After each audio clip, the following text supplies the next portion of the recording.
Welcome to House of Horns here as we have the Rams post-game show as they defeat the Buccaneers 34-7, take over the top seed in the NFC. And for the first time in a couple games, I have with me Gilbert Manzano, who does it for Sports Illustrated MMQB. And Gilbert, this game was over by the first quarter that I asked you what time you wanted to jump on, and you were like, we can jump on by the end of this drive here. So we're hopping on right after the end of the game here, Gilbert. But just what were your impressions of this beatdown by the Rams over the Buccaneers? Yeah, you said it. What a beatdown. What a perfect scenario for the Rams. What a perfect scenario for me. I got to write my story right away. I was done midway through the third quarter and check out my story at SI.com. And I pretty much said this is Matthew Stafford's MVP to lose. He is a front runner on a day where Jonathan Taylor didn't do much. Josh Allen was not good on Thursday. Drake May was, and they won. But still, those were the top four: Drake May, Josh Allen, Jonathan Taylor, and Matthew Stafford. And Stafford again, 3 touchdowns, zero interceptions. The way he's playing by pushing the football and protecting the football, this pace has not been done in a long time. I think ESPN Rams beat reporter Sarah Barshop tweeted out that's the first time a quarterback has thrown 27 touchdown passes without an interception in that span since at least 1978, 78. There you go. So everything is going right for Matthew Stafford. And going back to my story, I pretty much wrote, I get it. It's about the Super Bowl, and the Rams better be thinking Super Bowl. I'm sure they are because they're number one seed in the NFC right now. Go get that MVP for Stafford. You need it for the Hall of Fame credentials. You need it for the first ballot Hall of Fame. He's a Hall of Famer in my eyes, but you get the MVP and you add a second Super Bowl, everything's right in front of you, Stafford, after having nothing for 12 years in Detroit. Go ahead and get it. You deserve it. And if you get those two things, those two items, Vic, first ballot Hall of Famer, sealed and done. Yeah, and we talked about this earlier. I think it was a couple of games ago, and we discussed how important these three games were for them. You know, San Francisco, Seattle, and now Tampa Bay. They took care of business, and it all started with him. The fact that he's just on a roll right now. He finished 25 of 35, 273 yards, and another 3 touchdowns. I think that he's the biggest story. And then the fact that they fixed their red zone issues with Devontae Adams. I was looking at a stat that his last, I think, 6 or 7 touchdowns have all been like under 3 yards for Devontae Adams, Gilbert. So I mean they've been able to. And then I thought the other thing too, Gilbert, is Thicker the kicker. We finally got to see him kick a Yeah. couple of field goals in this game. He looked good. And so that was another good thing to see. So a lot of kind of they checked a lot of boxes, it feels like, Gilbert, and now it's like, okay, what's next, I guess, would be my question to you, because there's not much recap to do with this game. I guess my question to you, you've already said that now that Matthew Stafford is the leading MVP candidate, is there any more boxes you would like to see this team? Because I'll say this, even the secondary now, I mean, you have Emmanuel Force now with 5 PBUs in this game and an interception. I guess it's like, what more do we want to check? What more do they need to check off for you to be like, hey, this is the best team in the NFL right now? Yeah, yeah. I'm blanking on who's been commenting about I guess my Rams analysis, and whenever I criticize the Rams secondary, this person's been calling me out, and I'll say yeah, take a victory lap because I've been crapping on the Rams secondary, and maybe the last checkbox is to like play good coverage and just kind of have shut down passing or defense, but that's kind of the icing on the cake, right? What the secondary has adjusted to, and instead of being fundamentally sound, they're being aggressive. They're being ball hogs. They're breaking up passes, like you mentioned, Victor. I like that feistiness. I like the nose for the ball, not giving you any easy yards. There's some toughness there that wasn't there the last couple of years. So, yeah, maybe you give up a couple of big bombs downfield, but they're gonna make you work for it. It's kind of like this dog mentality out there, and I did not see that coming. So, hey, I was wrong about the secondary. I still don't think they have enough talent, but the talent might not even matter. It's the way they're playing. They're being feisty. They're competitive on a day where you don't even have guys like Quentin Lake. So Emmanuel Forbes, where was that? Where was that in Washington? Where was that? Early on with the Rams here. So credit to the front office for taking a chance on him, working with him. I think he got waived last year and then just kept working and working with him. And now he's playing up to that first round status. So, man, they're doing it. Even a guy like Nate Lamon, who just got paid on Saturday, a guy they took a chance on. Yeah, they're not really investing a lot in the secondary at linebacker, but they're finding gems or developing. Credit to Chris Shula there. So, again, it was a perfect performance where you showed everything. Even like Rob Havenstein didn't play, and it didn't really matter. Like they just dominated 21-0 out the gate. They ended here with 34-7 victory. So I'm trying to find something to nitpick, and you guys know that I will find something. But right now I'm having a hard time here. So they're dominating, they're handling business. Yeah, the Seattle game was little tight last week, and they almost blew it. But if they weren't, playing kind of tight in the second half, they might have won by 10 points against Seattle. So they're cruising right now. We'll see what they do. I forget, Vic, is it Carolina next week? I forget. I mean, and Yeah, then it's Carolina, I think. Cardinals, and then I think oof, it's Detroit, and then yeah. Seattle. So, So okay, yeah, bad games. Well, Carolina, we'll see how Carolina looks. So once you get to that, Detroit, Seattle will be the next stretch. But right now, man, they're passing everything with flying colors, and it seems like a long time ago since they lost to the Eagles and to the 49ers. This team is rolling. And I don't, after the Eagles lost to the Cowboys, are they the best team in football, Victor? I don't know, maybe. I'm starting to believe now because I have my reservations just like you did, but you start to look at the rest of the league now, Gilbert, and there's nothing that I can, outside of like the secondary, like I said, and I kept waiting and waiting, and I understand too, Gilbert, that this defense hasn't faced a top 10 quarterback all season, right? I mean, I you saw Jalen Hurts today. I still wanna see them face that, but I mean I can only go off of what they've been doing, and they've just been taking care of business. They've been I mean they put Baker Mayfield, and you look at the other thing too. You've been on this about Jared Burst not showing up against good left tackles. He had 3 sacks against one of the best left tackles in football in Tristan Wirfs. So I Stepping up. mean, yeah, he's stepping up too. So yeah, I can't say it anymore. Where I thought it was a tier. It was the Eagles and the Lions, and then the Rams. That tier's been broken now because you just saw the Eagles lose to the Cowboys, and then the Lions had to survive against the Giants there. Yep. And they haven't looked good all season, Gilbert, and that's part of the issue. And with the Rams, ever since they were 3-2, and they took that loss to the 49ers to heart, and they just been like on a mission now. And this is why the only thing I would kind of that I would be a little concerned about is that they might be peaking too early, Gilbert. And that would be my own, but I don't really have those concerns because McVay, he'll make sure that, hey, this team can take a week off and they'll still be ready to roll. So I don't worry about them having to take, weeks off here. Yeah, I get what you're saying on the peaking too early because it was funny because I was writing my column on Matthew Stafford, which should be out soon at si.com. Plug. And I started thinking about how like it feels like it was ages ago when in the summer when Stafford couldn't play because of his bad back, and it's become a tradition where everybody is saying, "All right, let's have our mock drafts. Rams are going to take a quarterback in the first round." It's like people have been waiting for Stafford to retire, and he's just having he's having a career year at age 37. Like, I don't even care what he did before. I know he's had some good years. This is his best year. Like, I know I didn't watch a lot of Lions games when they sucked in 2010, 11, 12, 13, but this has to be his best year, especially what he's doing with the touchdown to interception ratio. The way you push the ball and still protect the football at the same time, you're on a different level, a different elite territory.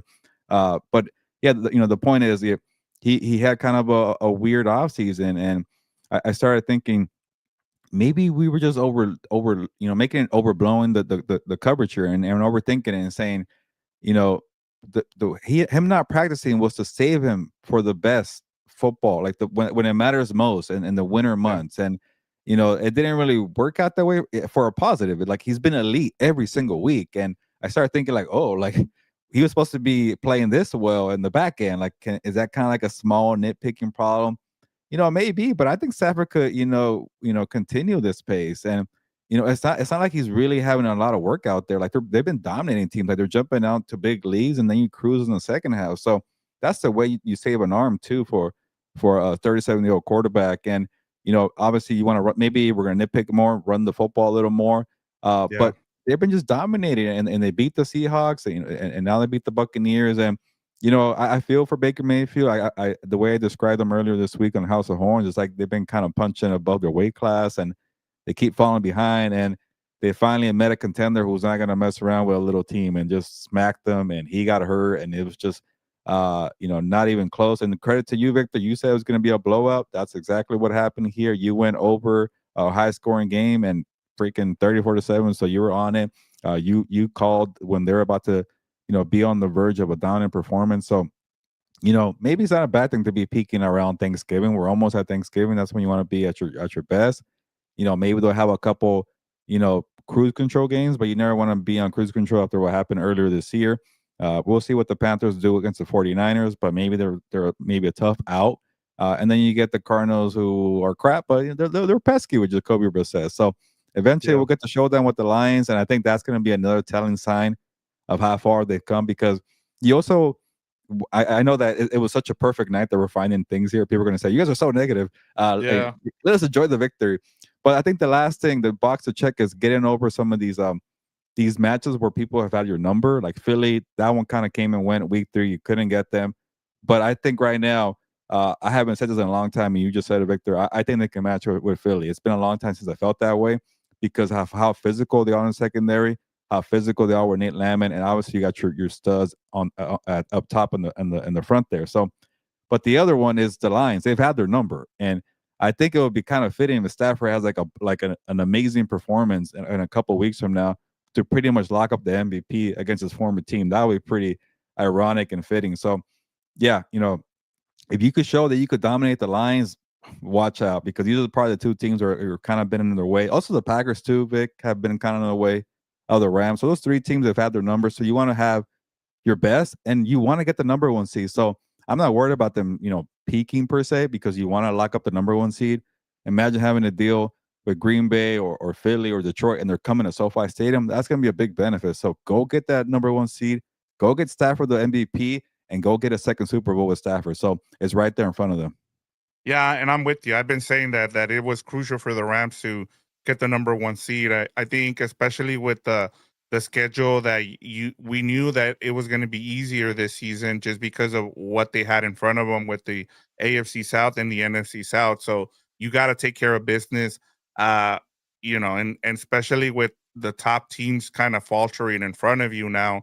Now you have you have the road now to be able to go and get that number 1 seed. And like you said, go in and get that was the other thing too. Getting Stafford that the MVP, I think, is huge just for his Hall of Fame credentials. And I remember before he got traded that everybody just called him he was a pat stat guy, that he just was padding his stats in Detroit. And now he's showing what kind of a quarterback. And I'm with you. I think not only is Stafford playing his best football of his career, I think McVay is coaching his best. He's doing his best coaching job of his career. And if he's able to, if they can get to like 15-2 or 14-3, I think McVay might get some Coach of the Year votes as Yeah. well. So that'll be something to kind of keep an eye on. Uh, Gilbert, I wanted to get to some of these comments. I did see here from and I want to give him his props here, from Don Malatesta 22629. He says, I told you on your channel that the Rams should extend Landman, and I'm glad the Rams listened and paid a linebacker. And it's crazy because we talked about the fact that it's just, if you look at what Les Snead has done in his career, he hasn't paid a running back outside of Todd Gurley, right? And then when he re-signed him, which he did with Kyron Williams, and then linebackers with Ernest Jones, he had the possibility they end up trading him right before the season, but they did that now with Nate Landman. So I love this question here, and the fact that he's taking a victory lap, which he should here. But I just wanted to ask you, how shocked were you with the news from about Nate Landman getting that 3-year extension for $22 million? Not too shocked, like, especially when you saw the numbers, and it's like, this is another way to, you've already, figured out this is a good player. This is somebody you want to keep around, and, somebody that had to deal with some injuries in the offseason, somebody who was viewed as a special teamer with the Falcons, and you decided to trust your philosophy of splurging on skill players and pass rushers, and you're going to take a chance. So, you know, they locked them up before it got me. It probably would have been more pricey in the offseason. Yep. Hey, Nate Lamb, it's a time to secure your future. Let's do it now. And I think it was a smart decision. Same thing with Kyron Williams, like you mentioned. The last time they paid a running back was Todd Gurley. So, Yeah. before it gets a little too messy or complicated, reward these guys. So, you know, I like that. It was good, and but I don't know if Emmanuel Forbes is playing that well to get another contract, but he could maybe be somebody that they lock down in the future. That way, you could say this philosophy of just splurging on skill players and pass rusher and having an elite quarterback, you could do so much here. So the deal with Landman is a steal. Yes, it was pretty low compared to what Zach Vaughn got from the Eagles. So, and I'm starting to get chat. I'm starting to hear chatter about Nate Landman, and I've told some of my colleagues are around the business, like, hey, like, watch out for Nate Landman. And people 3 months ago told me, who the hell is that?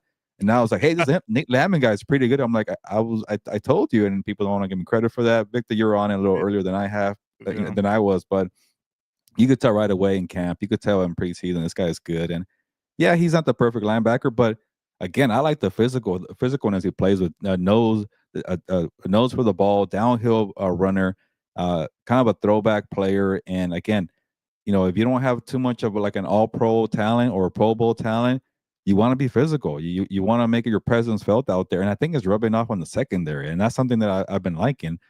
So yeah, you don't have to be filled with all pros and Pro Bowlers to feel the good defense, but they're up there. And it's funny because I think the Rams still get overlooked when it comes to defense rankings or defensive conversations. It's Seattle, it's Denver, even Green Bay gets love because of Michael Parsons.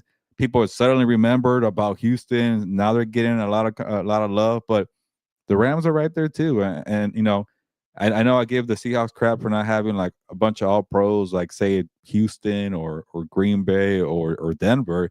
But the Rams are kind of disrespected in the same sense there, where I think people respect Jared Verse enough, but is he regarded as a top 5 edge rusher? Maybe not, but he is their best player. And then you have a bunch of really good guys who are, maybe not considered, perennial Pro Bowlers, but they're up there. So, I think it's time to get a little more recognition. And man, Chris Shula is going to get a lot of conversations about head coaching opportunities in the offseason. That's for sure.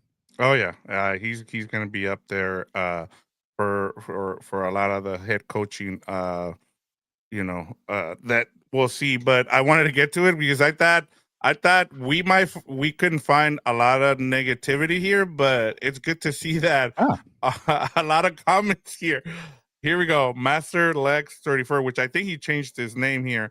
31 points in the first half versus 3 in the second half. Was that on purpose or just running out the clock since Baker went out, Gilbert?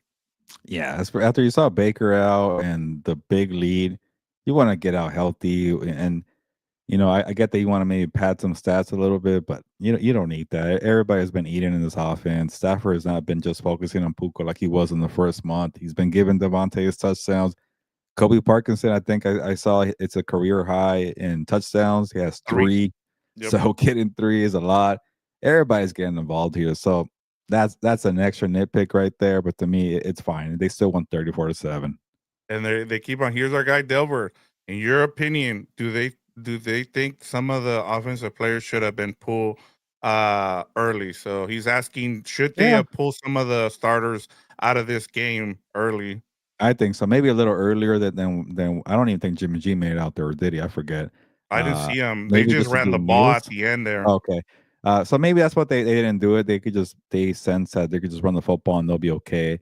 It's always tough for coaches to kind of get a feel for when to pull players. But if somebody would have got hurt, McVay would have got a bunch of crap. So I thought maybe you should have gone earlier, especially when after Baker went down. That was pretty much a white flag right there to me.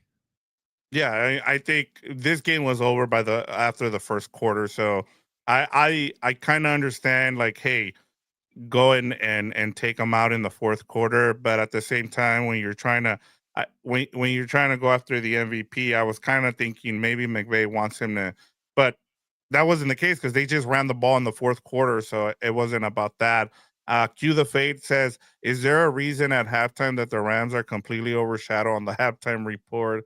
Um, I would say no. If you know, you're not going to get people not to talk about the Rams. You know, you're going to see the NFL try to push an LA team to make sure that they get talked about. So I think it was just a one-off. I'm confused. What's the halftime report?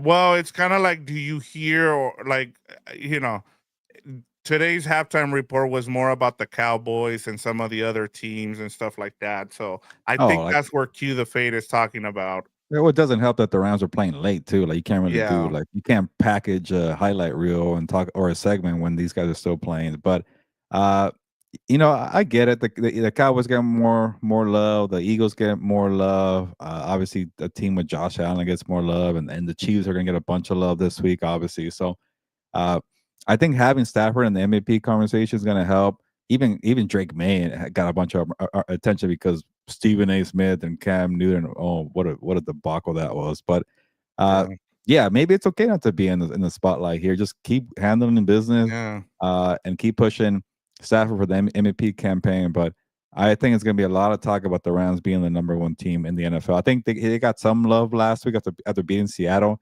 I feel like not everybody's going to be doing it for Yeah, the they're power gonna be rankings. the number one team in the power ranking. So again, he says again, why I say is that Allen Mahomes, Jackson, and Setter has Stafford stat line.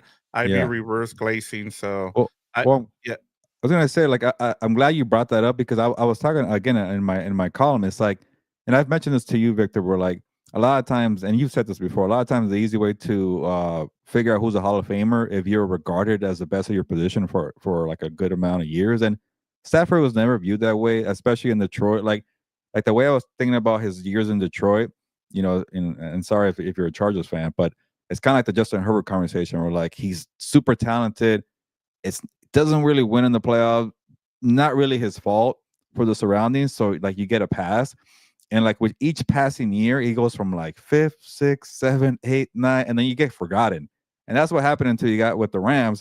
And then when he got to the Rams, it was just too late. He was too old. Everybody was like, "Oh, look at Patrick Mahomes, look at Josh Allen, look at Joe Burrow, go look at Lamar Jackson." And that could happen to Justin Herbert with each wasted year. Like you kind of start falling down the pecking order. But he got enough respect to say, he's somewhere in the top 12. I don't know where, but he's always going to have respect because, you know, he was taking a beating from Detroit. He had a crappy situation in Detroit. Like you could see the skill, you could see the toughness. It's just you couldn't pick him to be in your top 5. And then he goes to the Rams and it's like he's too old. He has to retire. We remember like it doesn't help that every offseason he has like an elbow injury, recovering from a spinal cord contusion, recovering from concussions, recovering from a back injury. You're over 35. Like people want this guy to retire, and it's getting to a point like should the Rams draft a quarterback in the first round again for next year? We haven't even thought about that. They're going to have 2 picks, so maybe you could get whatever you want because that's how yeah, well it's going here with the Falcons pick. You get a quarterback and you go draft a cornerback or a lineman, whatever. But it just seems like nobody wants to give Stafford the respect for being a top 5 quarterback. He's a top 5 quarterback, because the big 4 is Mahomes, Burrow, Allen, and Jackson. But then it's like, yeah, but you want him for a year and that's it. And then you move on. And so the point is like he's kind of been in these weird phases and the discussion and the criteria is always different for Stafford. And then when he won that Super Bowl, it just was like, I don't care. We've seen enough. He's going to be a Hall of Fame. But to me, I think MVP and winning a second Super Bowl will be enough to be a first ballot. I started looking into Ben Roethlisberger's, Hall of Fame bid where, he was never like he wasn't as good as Stafford. Maybe I could be wrong there, Vic. no, Maybe he I maybe wasn't. okay. Yeah, Maybe I was gonna say maybe did I forget. He had the stats, but right. he never been an All Pro team. Stafford's never been an All Pro team. Stafford's only been to 2 Pro Bowls. Roethlisberger went to 6 Pro Bowls, and I started looking it up, and I think the people were saying Roethlisberger probably has a strong case to make it at the first ballot, and I'm like, really? He'll Yeah, get in, but like first, and then yeah. it's just 2 Super Bowls. If you get multiple Super Bowls, that's what people respect. So I think Stafford getting that will be big, and I think MVP will just get people to shut up. Oh, he never made an All Pro. Oh, he's only been in a Pro Bowl twice. I think that's why it's important for him to win it.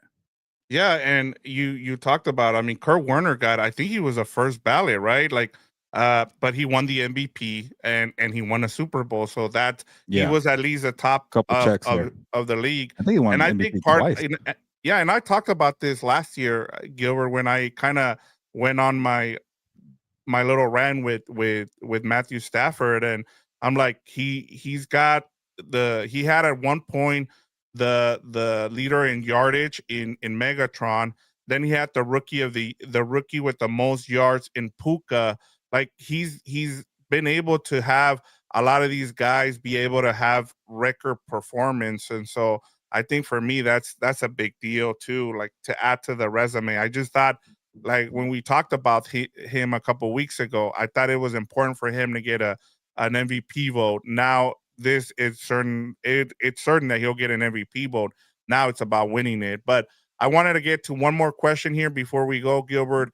Here from Don Malatesta 2629.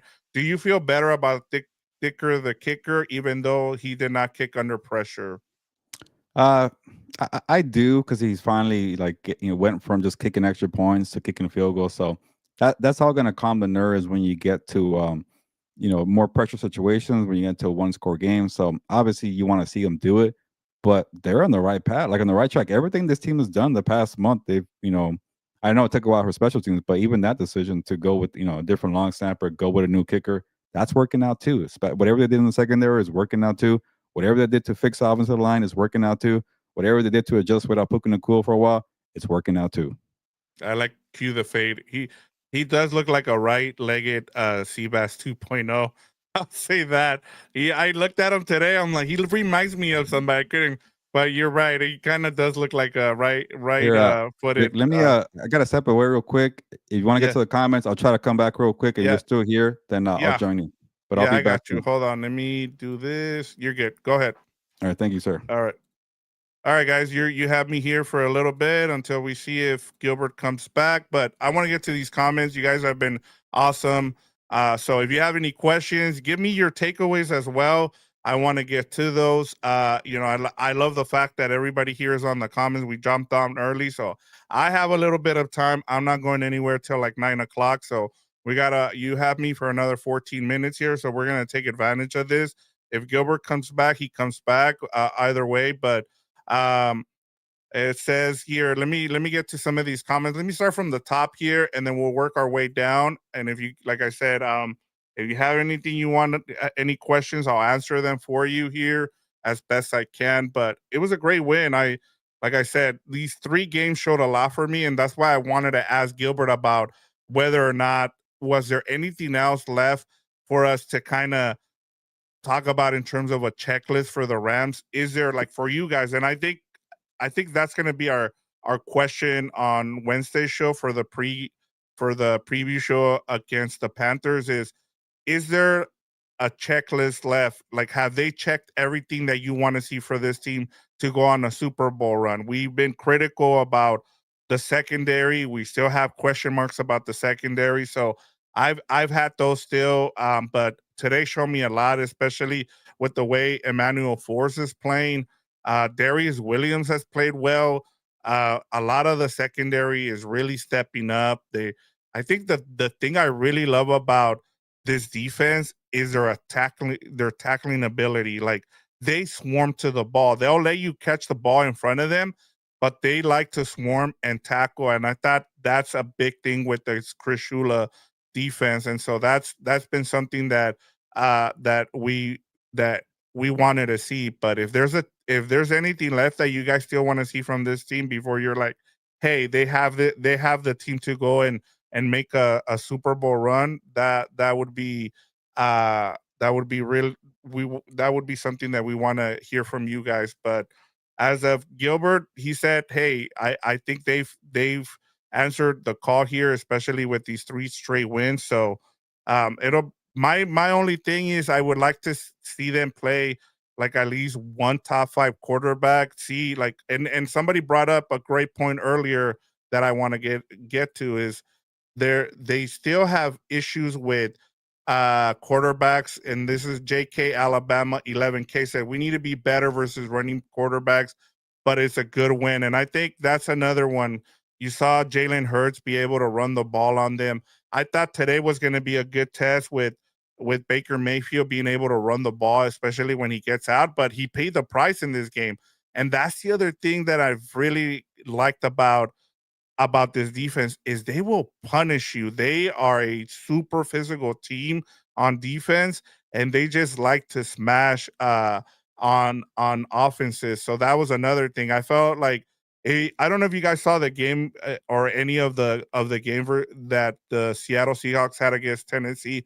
You could tell that they were still trying to recover from the physicality of last week's game against the Rams because they were kind of sleepwalking and they kind of woke up in the second half. And the Cam Ward had a good game against them. So I feel like that was the Rams, letting them then like the consequences of having played the Rams defense. Um, we have the worm here says Force has completely turned it around. He's playing like a pro bowler. And yeah, like it's crazy. Like sometimes I look at him, especially him wearing that number one. He kind of reminds me of Sauce Gardner. So that's that. Every time I see him, he's lengthy and he's got the long arms too. But the fact that he plays the ball well, that's another thing that I've really liked about him. Brian Smith says, let's not get too excited about tonight. Tampa was banged up. Maybe is our Achilles heel. That's a good point too. I mean, to be able to score only 3 points there. But let me get Gilbert looks like he's back here, so let me get him on back on here, and we'll finish up here with him. All right, Gilbert. We're talking about some of the checklist stuff that we wanted to see. We got a couple comments on there. Um, just in terms of, I guess, your final thoughts here on this win, Gilbert. Oh, I muted you. My bad. Hold on. Oh, you're still muted. Sorry. Can Am I back Oh, now? there we go. There you go. You're Yeah. good. Sorry about Sorry that. about that. But yeah, to go off of what Brian said, don't get too excited. I get it. The Buccaneers have been banged up for a while. They lost their quarterback. But to pretty much, take away the fight from the Buccaneers, that's kind of what they had left, was to be a pesky fighting team, and they pretty much crushed their spirit. I think that's a big sign of a dominant team. Uh, they were hanging around with the Bills and the Patriots, and not with the Rams, and that kind of just shows you how much stronger this team is here. So uh, I've seen enough to deem this team the best in the NFC. I'm probably gonna say the best in football. I can't believe we got to this point. I'm not gonna say I gotta wait till the Detroit game. No, they passed. They beat the Buccaneers. They beat down the 49ers.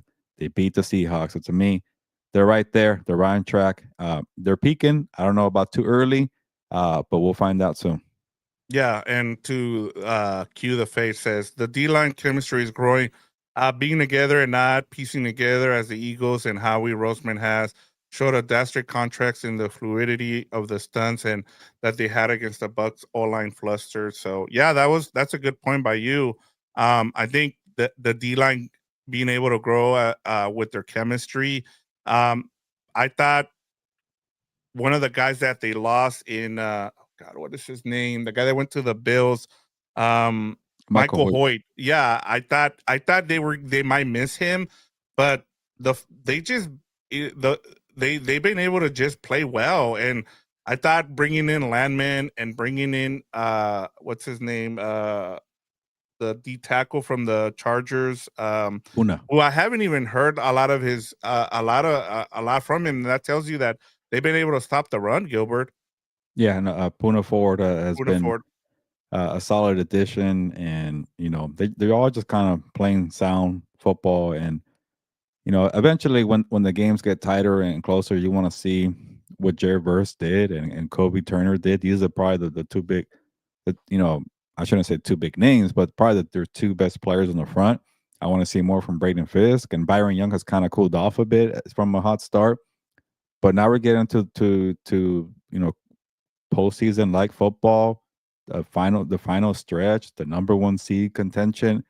Like, you want to see some of these guys really step up their game. So again, we're just kind of the nitpicking episode because they just dominated and people are not happy about not having full 4 quarters here, which I kind of find it Yeah, hard to and believe. that tells you we're usually the negative Yeah, ones, maybe but that's the audience we created here, but it's good. I get it. You want to have your best, yeah. and maybe their best will come in the next couple weeks here. Yeah, Brian Smith says McVay has to prove he can coach a full 4 quarters. So, yeah. And then Michael Armenta says, I'm happy with the Rams being low key. Let everyone doubt them. So, yeah, you kind of want to stay under the radar. That's another thing, too. Eventually, you got it there. I think I shared this one already completely. Yeah, he's a Pro Bowler. So, I just wanted to make sure we got to everybody. And then TBD 1613, McVay still remembers the Eagles game. So, like I said, hey, like everybody is pretty spot on in the comments there. It's not, we're not the ones trying to be negative here. But yeah, it's a good win for the Rams. You just take care of business, and that's what we've been asking for. Now you just get ready to make sure you finish strong here and try to get the number one seed, like we talked about, and continue to get better, Gilbert. I think this team, the sky's the limit for this team now. And you just want to continue to get healthy, make sure you don't have any injuries down the stretch here, and then continue to beat the teams that that are in front of you. There's nothing you can do about this being an easy schedule. You just got to take care of business. And as somebody said here, I wanted to get to that comment as well. I think it was, yeah, he's like Brian Smith again. We need home field throughout, no outdoors, no BS games. So that's the other thing. You be able, and you're home. So that's another thing too, Gilbert. Yeah, and I know you asked me about this earlier in the week about this potential being McVay's best coaching season, best offense, most talented. It's starting to feel like 2021, and I know in 2020 and 2021, what were they, like a 3 seed? I forget. I don't even think they were not the number one seed. So uh, maybe this team could be better, and which is hard to say because that was with Aaron Donald and Jalen Ramsey still in his prime, Cooper Cup having a triple crown. So I don't want to, get too ahead of myself, but it's starting to feel like, 2021 vibes where you were a legit contender. Yeah, and they went on that run. They were the fourth or fifth seed because I know they went to Tampa and they beat Tampa in Tampa, That's and then right. they Yeah. hosted the 49ers at home because the 49ers beat the Green Bay Packers. I think Green Bay was the number one seed that year, Yeah. That which would sounds make right. sense. Yep. And then Happy Gilmore says, "What up, compas? Hey, actually, that reminds me, Gilbert. Happy Gilmore was asking if we still had or where he could get our compas gear. Do we still have any gear left that we're trying Uh, to sell? Happy if you got a plus size or a big boy size, or what does Fernando call it, fluffy size, I could hook you up. But we all the mediums and large and extra large has been taken up. So Yes. yeah, eventually we got to get more, but it's well, I don't have to bore you with this, but it's hard to maintain merchandise. Yep. Yeah, I need to get myself a new hat for Radio Row. So I'll be I'll be getting that started soon because got to get ready for Radio Row, and hopefully the Rams are there. That would be great. We can get some guys on the show. Yeah, there you go. Happy Gilmer. When you guys stock up, let us know. But Will do. yeah, Gilbert, who let's end with this and and I'll ask everybody here in the comments, everybody watching us, any viewers or listeners, uh give us your 12 pack of beer of the game. Who gets your 12 pack of beer of the game, Gilbert? Yeah, I think I just want to go with the easy answer because I just spent the time writing about Matthew Stafford and how like he just kind of is in this weird area where like he was never regarded as the best, but finally he's being talked about as the best for a season. Maybe it's not for his career, it's not for an era, it's not for a power ranking or quarterback ranking. It's for this season, and I think it's kind of long overdue. So yeah, in prime time, that and having a performance like that where you get 3 TDs and no interceptions, and you jump to a big lead on the Buccaneers. That's how you improve your MVP campaign. That's how you get talked about on these halftime reports or Sports Center or First Take. Does anybody watch First Take? Because Stephen A. Smith will lose his mind if you don't know about his show. But that's how you get talked about more. So to me, Stafford, it's your time. It's long overdue. Go get that MVP and a 24 pack of Modelos. Yeah, I'm with you there. I'm gonna go with Emmanuel Forbes, third straight game with an interception, at least 5 PBUs in this game.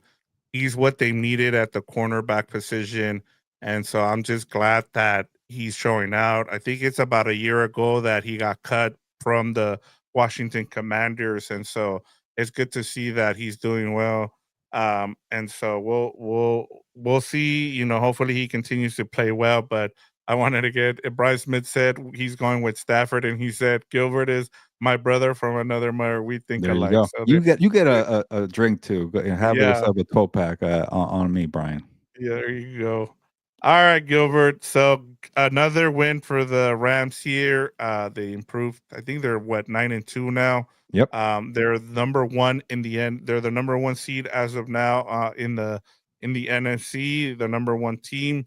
So hopefully they can continue to win and get the number one seed. All right, Gilbert. That is it from me. What do you got for the people here before we go? And then you can close us out too. Yeah, just a 20th reminder to check out my story at si.com about Matthew Stafford's MVP and what it means for his Hall of Fame credentials and why the Rams should continue propping him up for the MVP campaign. He deserves it. Check that out. Obviously, check out everything we're doing. Compas on the beat. Fernando's going to brag about the Cowboys victory, and I think it was Yep. another rough day in the Pick'ems challenge for me. Not a You bad went day. 3-3. I already have it. You went 3-3. Yeah, I whatever. suck. I went 2-4. I think you might have did better than me in the bets, but I didn't have a rough day with the bets, so that's okay I too. got But my check out, super dog. My you super got the dog. stupid dog. You I were on got the the Texans. Houston Texans. Take the Yep. victory lap, Victor. You've been on them. You're not a bandwagoner like these other Yeah. people.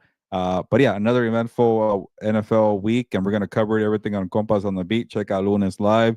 Check out Four Compas on Tuesdays. Make sure you subscribe to Compas on the Beat and keep locked in here on House of Horns. We're gonna cover this team that looks like a Super Bowl contender. Hit the like button, like Brian Smith says. So be a compa, tell a compa about House of Horns, Compas on the Beat. If you're a Rams supporter, spread the word to other Rams fans that we're doing it. We're covering the team well here on House of Horns. But on that note, it's time to get going.